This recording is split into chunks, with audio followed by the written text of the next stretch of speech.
How's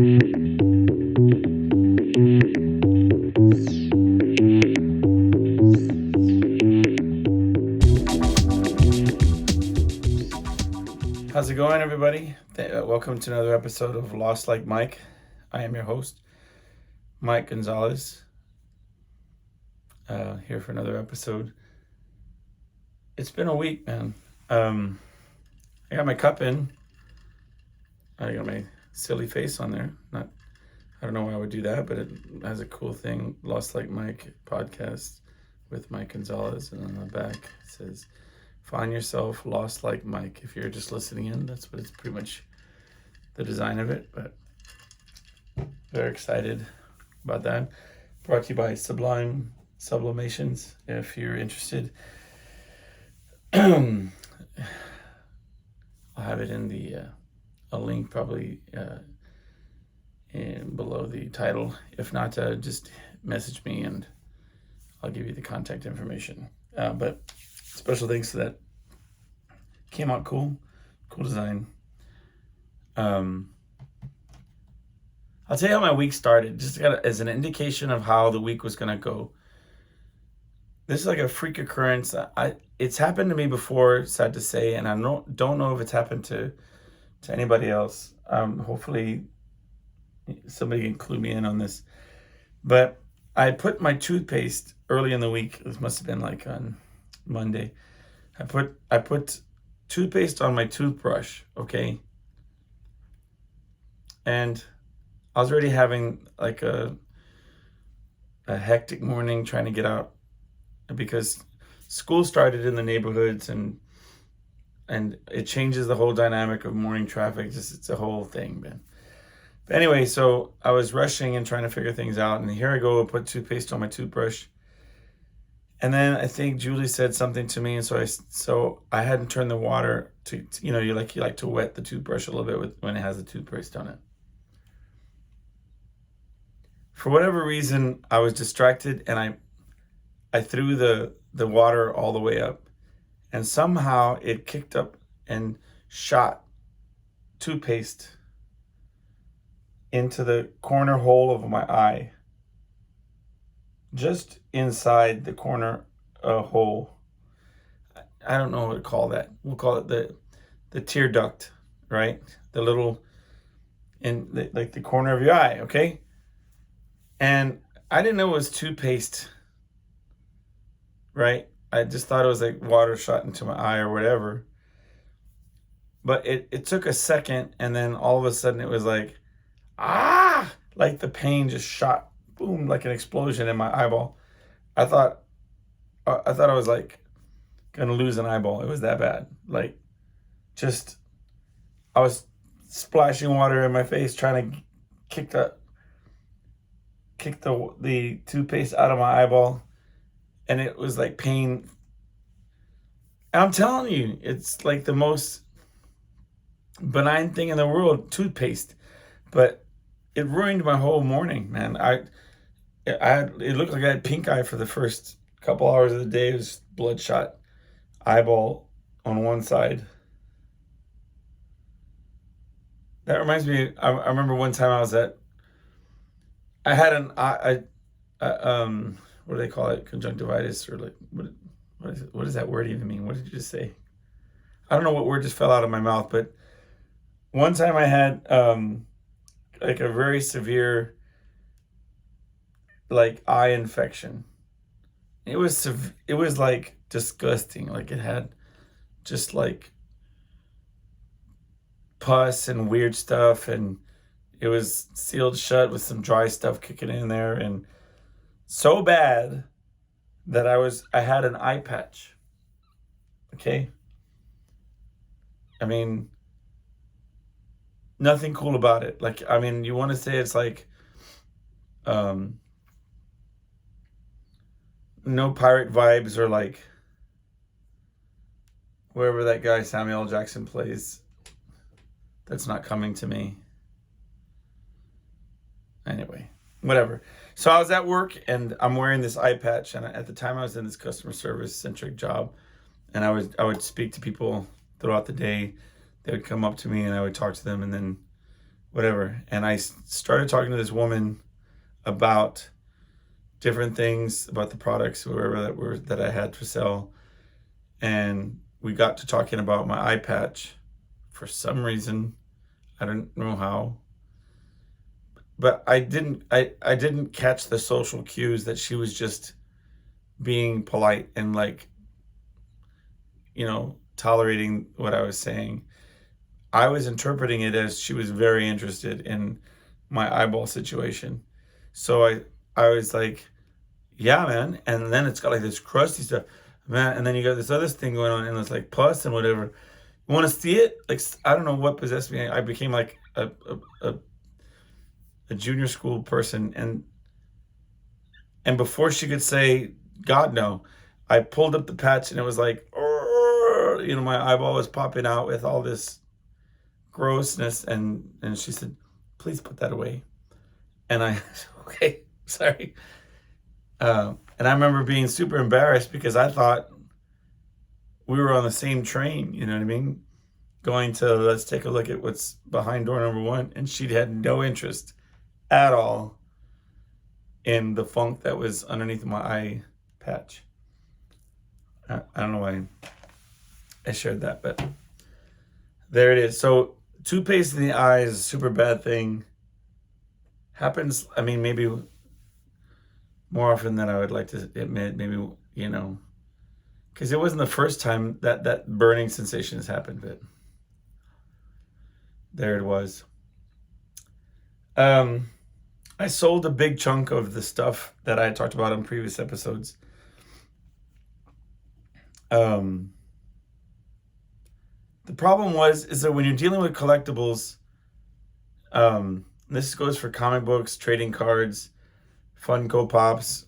Some people that are in the collectibles industry know, even collectible coins. Whatever you got, it's very much, the value is in the eye of the beholder, but also more so, I think, when you're talking about like people that sell them, it's kind of hard to explain what I'm trying to get out of my stupid head. Like when I would talk to certain people that would sell them, right? It was like they were saying two different things. One, it's super valuable, right, to the right person, but it's not valuable to them in that moment because they're going to have to sell it, and they're going to find somebody who wants it at that value, and they can't profit if they sell it. It has to be marked up, but so you could tell in their eyes that something has value to it. It's just they're not willing to pay that price because they're not that avid collector. But basically what they're saying is that there's some sucker out there who will pay that price, and hopefully they find them first. But they want to pay 30% what it's worth or 40% what it's worth. It's tricky. And so there was a lot of items in this one sale, okay? And I am not a merchant. I can be, but I'm not wanting to be in this, in collectibles, okay? I don't have the time or the energy to sit there and sell these things one by one by one by one. So I would post it on different platforms for sale, and it would say total of this amount of items sold as 1 unit. I'm going to give you a super fair price. Let's go. And it would never fail. I would get, how much for this one? How much for just that one? And I'd be like, no, dude, read the description. It's all one thing. I really want to sell it all as one. And some people were just super jerks about it, but I honestly didn't have the bandwidth to sell them, because then you're talking about meeting each one individually, or far worse in my mind, having to set up shipping for, one here or 3 there, or however, you know what I mean? This back and forth. Now, that being said, I knew that certain ones had a lot of value and certain ones were not valuable at all, right? But that was kind of the appeal. I was trying to say, look, I'm going to sell you this super one that's worth way more than what I'm asking for it, because I'm attaching it to 40 or 40, however many other ones, and giving this overall fair price. But people, at first, I couldn't get somebody to see that as the value that it was. And I was right at the edge of my patience with it. Okay, because a lot of platforms, you take a picture and you stack all these things up, and then the caption you say, we'll say there was 47 items here for this price, right? Selling as a whole, make a fair price, right? But right below it, it requires that you put an amount of money, right? So most people, if you're familiar with these websites, so you go to something like a Facebook Marketplace or OfferUp or whatever platform, and most people will put like $1 under the price, and it'll say under the description, it'll say various prices or make me an offer, or if they don't want to just say something. I ended up having to change it and I put a total amount that I was looking for, because everybody, there was one, it always happens. One guy will say, I would like to buy your items for $1. And it's like, no, like, seriously, dude, just read the description. It says various prices, or it says, total amount, this much. But I had one guy, so I was just about to be done. I was like, man, I can't get nobody wants to do it. I had so many different people wanting different chunks of it that I was on the verge of saying, you know what? I'm just going to piecemeal this thing, and I'm going to sell some to him, some here, some here, some here. I was right on the verge of doing it. And then I got a message late one night asking if I would take a couple $100 off, and they would buy the whole thing. And I had already kind of, okay, because initially when I talked to the first person I talked to, I think I might have mentioned it on a previous episode, they wanted to consign my items at their table at a flea market. And they said that I'd have to wait a couple weeks, and they would try to sell what they could, and they were going to give me like 30% of the overall value. So they were saying that they wanted to give a certain amount, we'll say $200 for everything. And the guy was like very legit about it, as far as like very, very transparent, saying, look, I'm going to end up sitting on these and trying to sell them for a very long time. And some of them I'm not going to make very little profit from, and some I'll make my money back with. So if you're interested, they'll be out of your hair, but you'll have sold them, they'll be out of your hair, but you'll make far less. So I told him, listen, man, I just want to try to do it on my own first, and then if I can't do it, then I'll take your offer. So in my mind, I thought, we're going with this analogy. This guy's offering 200. I'm going to try for, and if the true value was 800, we'll say, then I'll try for 600, and we'll be okay. So then this guy calls and he says, I'll do it for 400. And already in my mind, I'm like,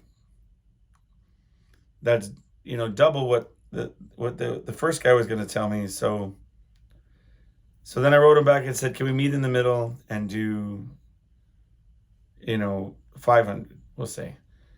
And then, as negotiations go and whatnot. So long story short,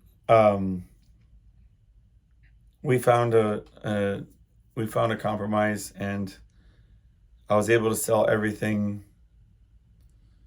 at once. So more than half of the job is done now.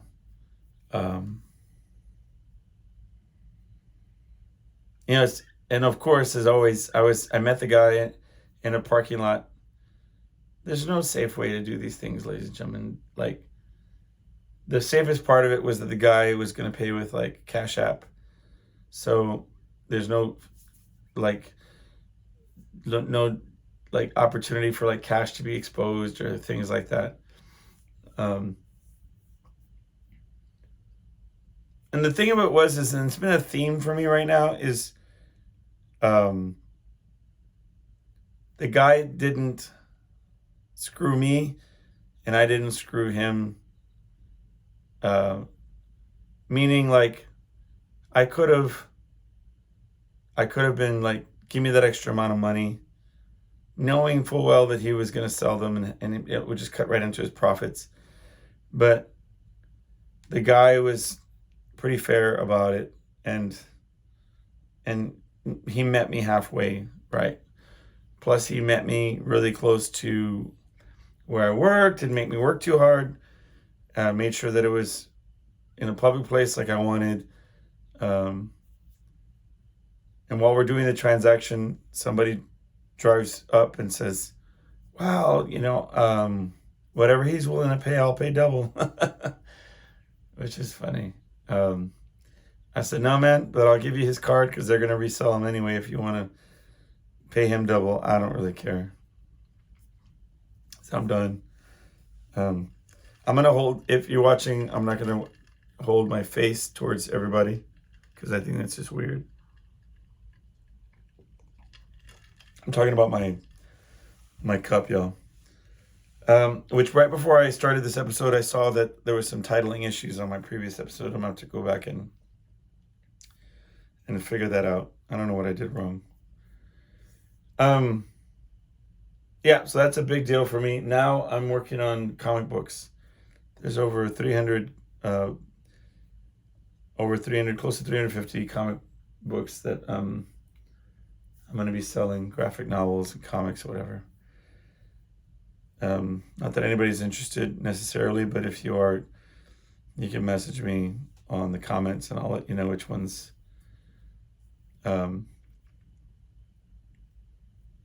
Again, I'm going to be going to like comic book shops, and it's really like a social lesson of like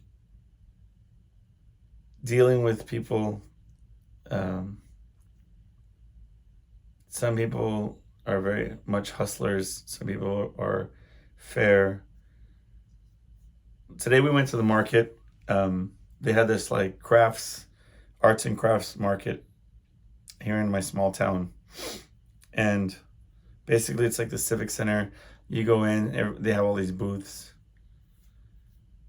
I wanted to tell, and I don't even say what town I live in, so I don't think this will see how much I care about hurting people's feelings.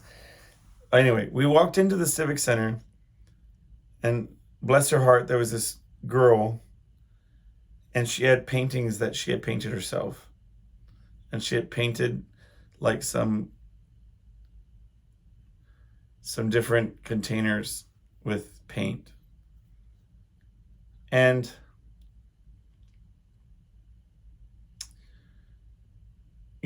look,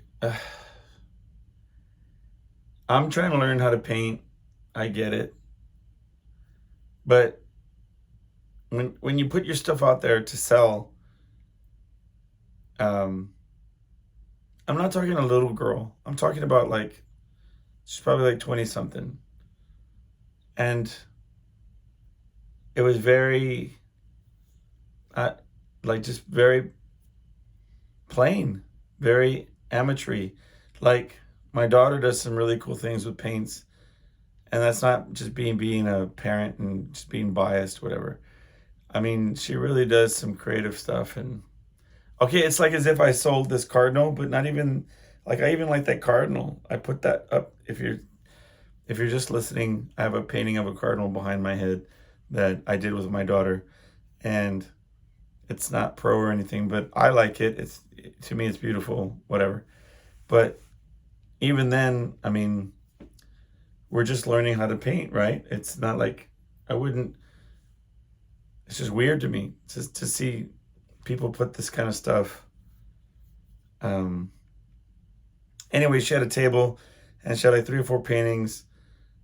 I'm talking about just like a tree, with no leaves or anything, just like a stick tree.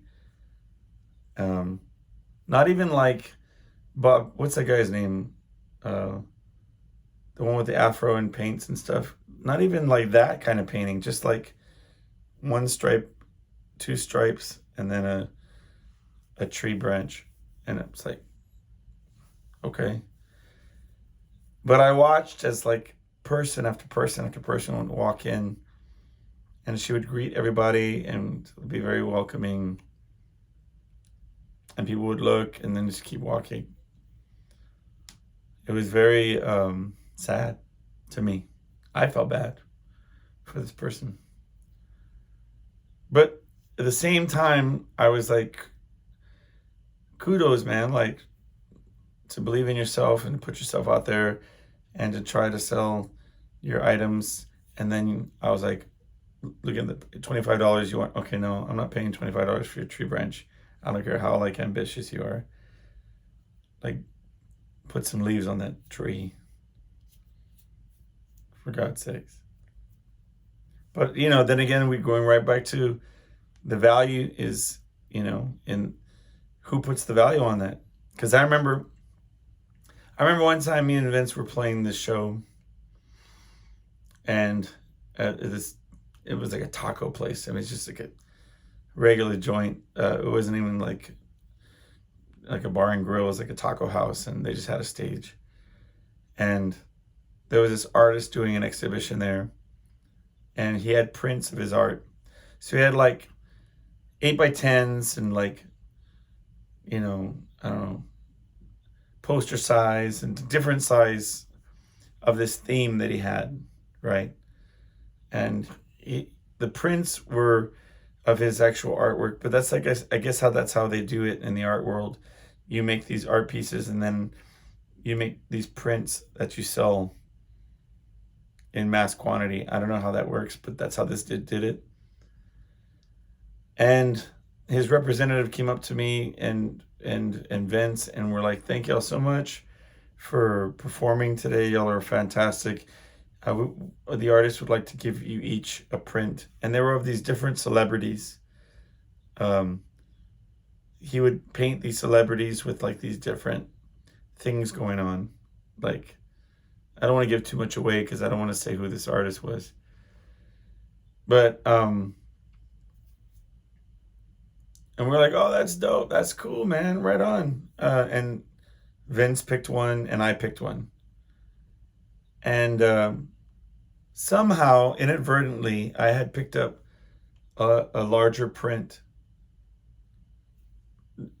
I didn't know. They didn't specify that they wanted us to have these small little squares or whatever. So I said, okay, I'll take this one. Yeah, sure.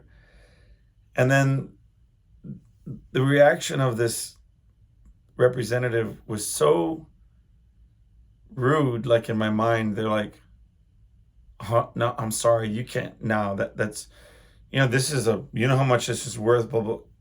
And I said, listen, Tiger, I don't want any of your shit. I don't want any painting. Thank you. But I'm good. I was just being nice and taking one. That's ridiculous. Like, I don't know what you want from me. Like, you're not in the same sentence going to be like, he really wants you to have one. And then like, are you crazy? I'm just not even having it. So Vince ended up with one. I walked away. I was like, I don't need your freebie, like Xerox of a painting, it was upsetting. But so everybody's got different. I mean, they were all right, but I didn't understand the concept of a print. You know what I mean? Like, where do you find the value of the art? I feel like it's in the strokes and the actual effort that's given by the artist that they put into the project. Um, you know, it's strange because in this time and age of digital art, I've actually worked with the medium of like to try to manipulate these different things, and maybe because I'm not as knowledgeable about it, but it does take a lot of effort. Um, but there's certain aspects of it that's like feels like cheating because you know there's corrections and things that are automated that you can take advantage of, um, that like masters back in like the you know in the Renaissance and if these great artists that all became Ninja Turtles, they all were masters of their craft. Like they could make things out of marble that looked real. They could draw it and use paints that were made of spices and different things and make them look super realistic, and everything took levels of mastery that just we don't understand. People nowadays don't understand. uh,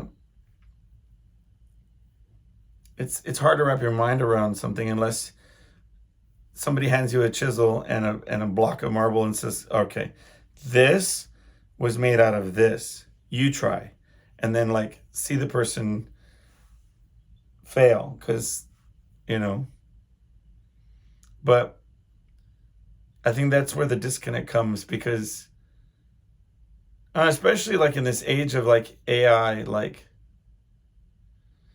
somebody wrote a paragraph the other day and they said that they fed it into their AI and asked for it to be reworded in such a way.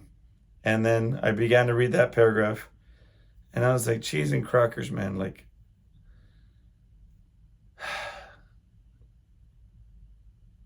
we're so, like, I'm not built for that world. Maybe I'll, like, I came from a time before internet, before video games, before cell phones, and I'm barely acclimating to that. And then the changes are coming so fast that I feel like everybody must be in that same boat of like not knowing how to function in that world. Like, I'll beat myself up for hours, sometimes days, trying to figure out a chord progression on a song that I'm writing, or the correct way to say something and what way to like best express X, Y, or Z. And then, I was already talking mad stuff about DJs and how easy it is to press play and, do these different things. And now people are just saying, I want an art piece that's just super crazy, creative, and have these specific things. It's going to have a dog and, you know, a robot, and then they spit it out and it looks like a masterpiece, Whoa. If you're watching on the YouTube, the lighting fixture just went right by the screen. In fact, I was being attacked by a robot. Sorry. Anyway, I'm often late to the party when it comes to like a lot of these things. I was finding something to watch on Netflix, and all late to the party, I watched Black Mirror. It was like all the it was the big craze like a while short while back. But it's weird how I approached it, because there's the movie that they did, right? There was a Black Mirror movie. I think it was called Bandersnatch, something like that. I just started it, but anyway, that's gonna take a while to load. So they had this movie where it's like the adventure book series that you used to have as a kid, where it would say, if you want Bob to go across the bridge, go to page 10. If you want him to swim across the river, go to page 20. And then you would pick one, and then you'd get there, and it would say like, Bob crossed the bridge and saw a unicorn. And if you went to page 20, Bob swam across the river and was eaten by a crocodile. The end. And that was how the book went. And you could find yourself flipping pages back and forth and going on this adventure. Well, this TV show, this movie, was that. It has been. I just started it. But like you select what you want to do. Do you want them to listen to this record or that record? And you press on your screen, and then the story continues, right? So I knew they were capable of that, and that the show was innovative in that sense, that it had this, like, it did a movie that was interactive, which is different, and it was, there hasn't really been anything like that. And there certainly hasn't, to my knowledge, right? Well, so I knew about that movie, and I swear I read about the season 6. They had this thing, this episode called Joan is Awful, and it had like Selma Hayek, and I think her name's, I'm going to get it wrong. Anyway, so, and I swear that I read somewhere that that a Netflix customer, and I'll have to research it, but I swear I read it somewhere, that because that show involves the main character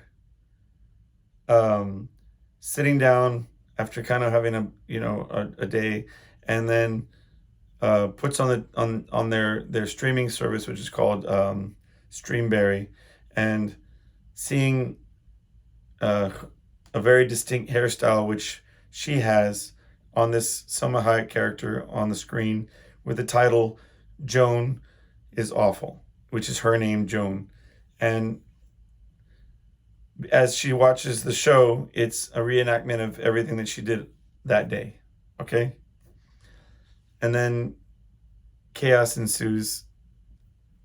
We'll go from there. But I swear I read somewhere that a customer from Netflix, or like customers, would watch this and they would see either their own image in the titles in the background. Because at one point, it was gonna, and I knew that they had done this other thing with this interactive show. So I thought, wow, that must be this weird episode.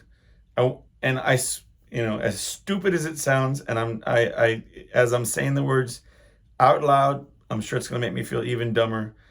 But from starting season 1, I watched it all the way up until season 6, thinking, gosh, I wonder how they would get my name onto one of those on the screens when I finally get to that episode.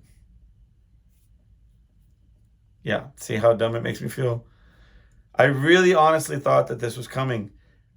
I will say this though, every episode had some uniqueness to it. It felt like kind of Twilight Zone-y, but it was very different and original, and it was kind of like,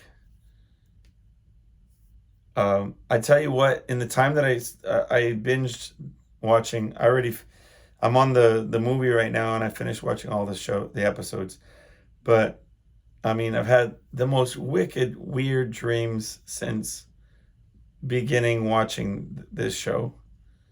Like, doubling down on weirdness. Like, give you an example.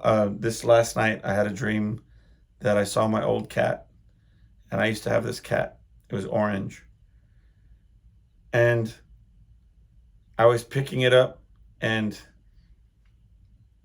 it started going, "Oh, I love you." What? How you doing? I love you. And then I was like, this cat's talking to me. And I said, look, everybody, this cat, it can talk. How you doing? And this cat would like my cat, and it was so normal, but like I wanted to share with everybody, oh, my cat can do this. Did y'all know that my cat talked? And it was like this conversation. Just And I spent the whole dream just having conversations with his cat and like taking care of it, and it would tell me what it wanted. And like, I think that came because I've been playing with my daughter. She pretends like she's a baby jaguar, which in and of itself is kind of fun. But I'm trying to like navigate the waters of her like talking about eating everybody that goes into her cage, and like, what's that? She has like this stuffed like a balloon, and she pretends like it's like the leg of the person she just ate, and not really knowing how to be like, all right, it's all fine, well and good, but like, why are we eating everybody that's coming into your cage? I don't understand why that's the direction you want to take it. But anyway, the other night I had a dream that I was going through the motions of another memory. This is going to get a little tricky also. Try to keep up. But basically, I was asking my daughter and Julie, I was trying to tell the story to her friend and to her mom. But as I'm telling them the story, I'm living it out. And I'm saying, yeah, and then remember Harlow, I was running down the hill, and then I would be running and doing the thing. Chingo. Wow, that was, I think an angel just came and corrected my cup because I was about to throw it on the ground by accident, trying to mimic what I was doing. And I would say, and remember these guys were chasing me, but like the guys would actually be chasing me, and I'd be telling a story. And in the dream, I was like, what memory is this from? Why can't I remember everything? And it was like I was trying to rationalize like what real life event had all these memories in them. Ludicrous memories, like this guy threw a ball of cellophane, or like it was like a ball of white clear plastic, right? Like not plastic, but we'll call it plastic. Anyway, he threw it at my wrist. It was like a blob, and it hit my hand and started wrapping around and trying to catch my other hand to tie me up into and I was like doing this dance motion, trying to like not let my hands get tied. And I was yelling over, to tell her, don't put your hands together, because then you're going to get your hands tied. And then remember we had to run into that shop, and then I was running into a shop, and then I was going through like the cooler in like different areas trying to like not get caught. It was ridiculous, man. I woke up exhausted. I thought that dream was just crazy. But it was ever since I started watching this show, and I mean, I've always had weird dreams, but like I said, just doubled down at this time, like, hijo. But a lot of really good stories, and a lot of times it would go in a direction that I didn't think it was going to go. No spoilers, though. I won't say any. But if that guy ever wants to do another season, I've got like a couple ideas for him. But anyway, so I think I have one more thing I wanted to talk about. Okay, so the other morning, well, I'll say yesterday morning, as I've talked about in other episodes, I do like going garage selling, right? I like to go to garage sales, try to find things, whatever. Parallel, I've been wanting to buy a guitar, an electric guitar, because I it doesn't really matter, but it's just a different feel to riding on electric and learning how to solo and do different things. I sold some of my acoustic guitars and I wanted to have an electric guitar. All right. So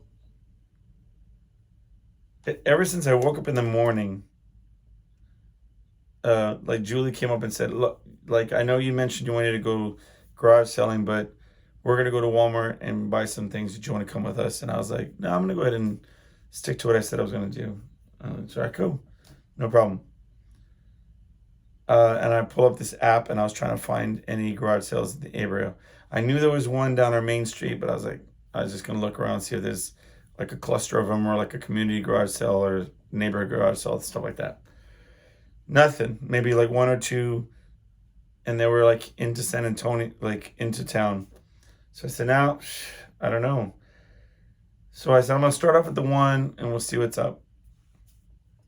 So I got to the first garage sale and it was like, no, nothing. Like trash. Not trash. Just one man's trash. It was like a bunch of picture frames. It's like I had no need for it. Okay. So I said, you know what? I'm gonna have to like bite it. If I want to go to a garage sale, I'm gonna have to just type in one of these and just drive into town and see what's up.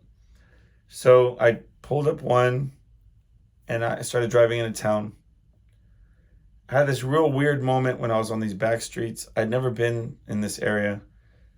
But, and again, maybe this is just part of like the Black Mirror mentality where like my mind's just like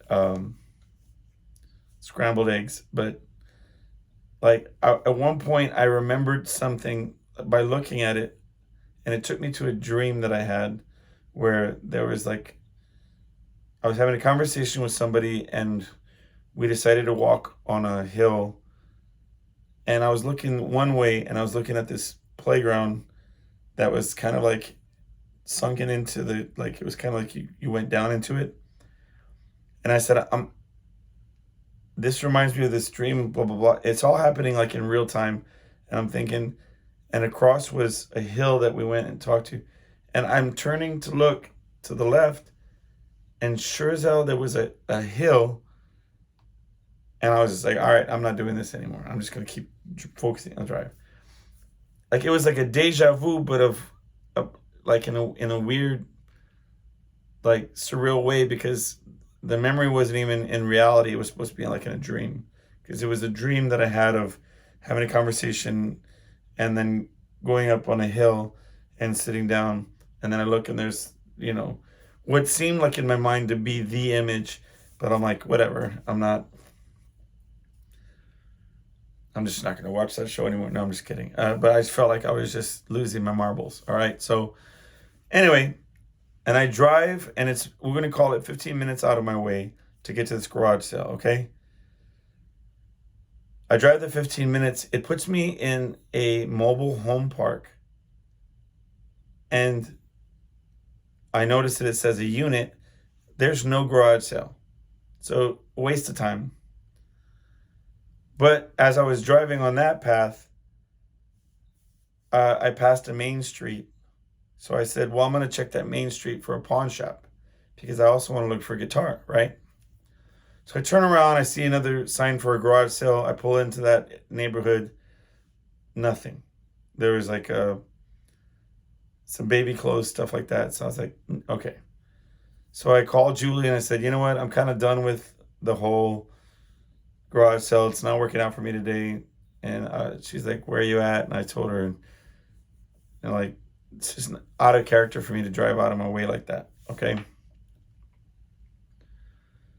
So she was even saying, there should be some pawn shops on this main street. So I go to my phone again and I plug in pawn shop near me. And then it lists several. I select just the first one on there. I didn't even see how far. And I put go, and here we go. So I'm on path. And there's a reason I'm sharing all this, by the way. So I'm on this path following this red line, and I get onto another main street, and it says that I'm maybe like 2 miles away from this pawn shop, or however far. It was not far, it was like 5 minutes away. But I noticed that there's one right here, or right there, like it was like a Cash America pawn or something like that. So I said, you know what? I'm just gonna pull into this one. Even though there's this one that says for me to go to 5 minutes away, I'm just gonna pull into this one. So I parked the car, and I noticed on the big double doors that it says that they don't open till 10 a.m. And I noticed that it's like 9:50. So I say to myself, I could just drive to the next one, be there in 5 to 7 minutes, and then it'll probably open at the same time.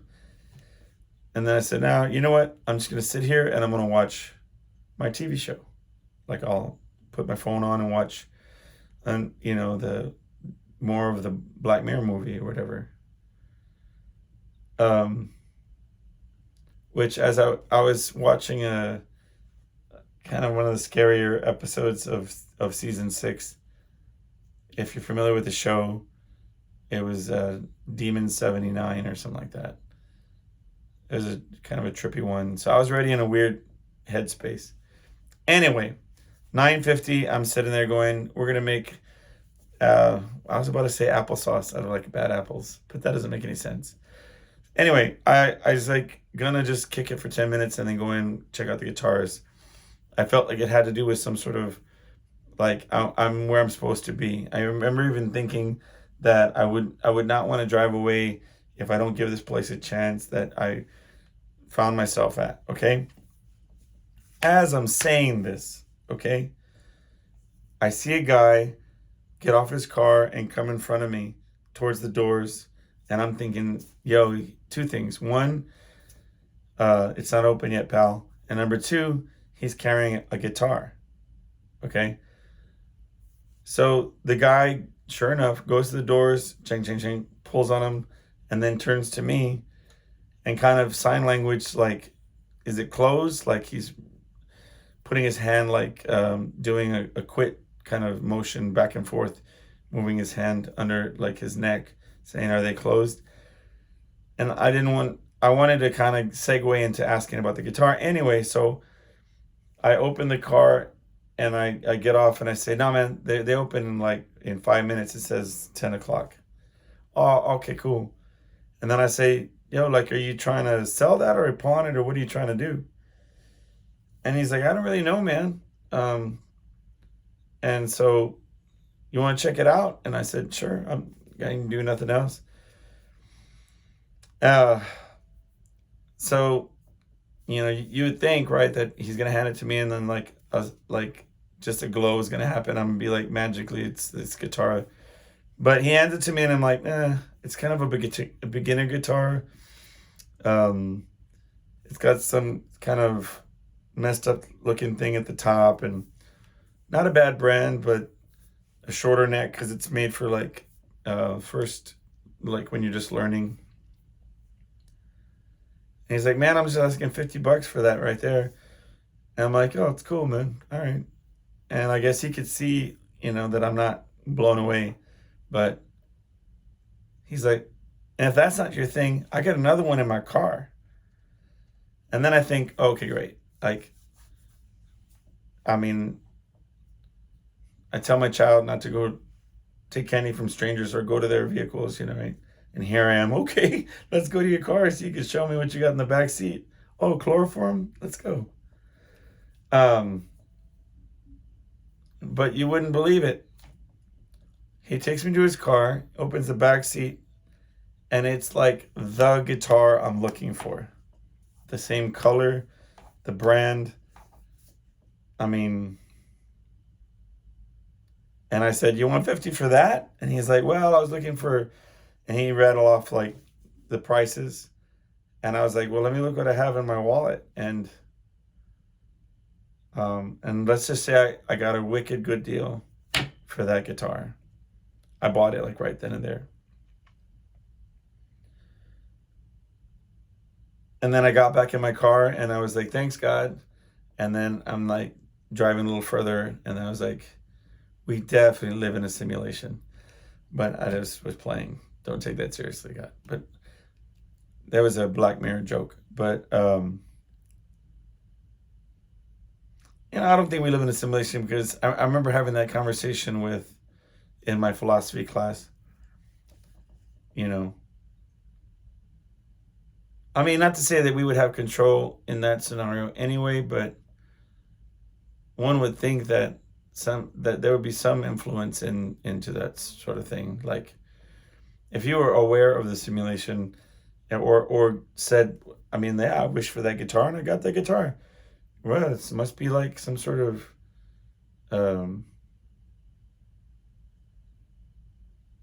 answered. I mean, not even on the level of answered prayers. It'd be more like, then you would think, well, all right, win the lottery. I mean, whatever you can't just say it for the good things that happen. But that one was very much sort of, I got caught up in the idea that if I hadn't have, number one, decided to go on a wild goose chase for garage sales, if I didn't not give up after these times and went to the middle of nowhere to go to one that was not even existing, if I didn't decide to go to a pawn shop, nor decide to not go to the one that I was intending to go to and sidestep and just go to the one right there, and if I did not decide to just sit there and wait for it to open, if any of those conditions changed, I wouldn't have been right there when that guy got off the car, and I wouldn't have had that opportunity. And it's just such a real example of not only the randomness, but it was like I was telling Julie, it's like, for whatever reason, I decided that morning to just trust. I just trusted my gut. Whatever I feel like doing, I'm just going to go with it. I'm not going to overthink it. I'm just going to go. And I just, it's just weird when it works out like that.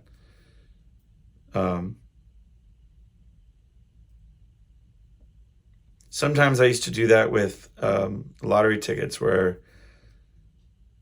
if you catch it on the right wave, then you can find yourself buying something or doing something at the where it just seems to be you're allowing sort of fates to have an opportunity to contribute to the scenario. Like, it's hard to describe, but anyway, crazy story. Let me know in the comment section, or send me an email, lostlightmike@gmail.com. Let me know your stories of things of similar that have happened to you, or your suggestions for shows to watch. Definitely different than what I typically been watching. A little more cerebral, a little more weirdness. I'm not usually a fan of weirdness, but I might start looking into some of those things. Anyway, it's a lot of fun today. So I'll talk to y'all soon. Thank you for subscribing. Thank you for hitting like. Thank you for your comments. And thank you for your emails at lostlightmike@gmail.com.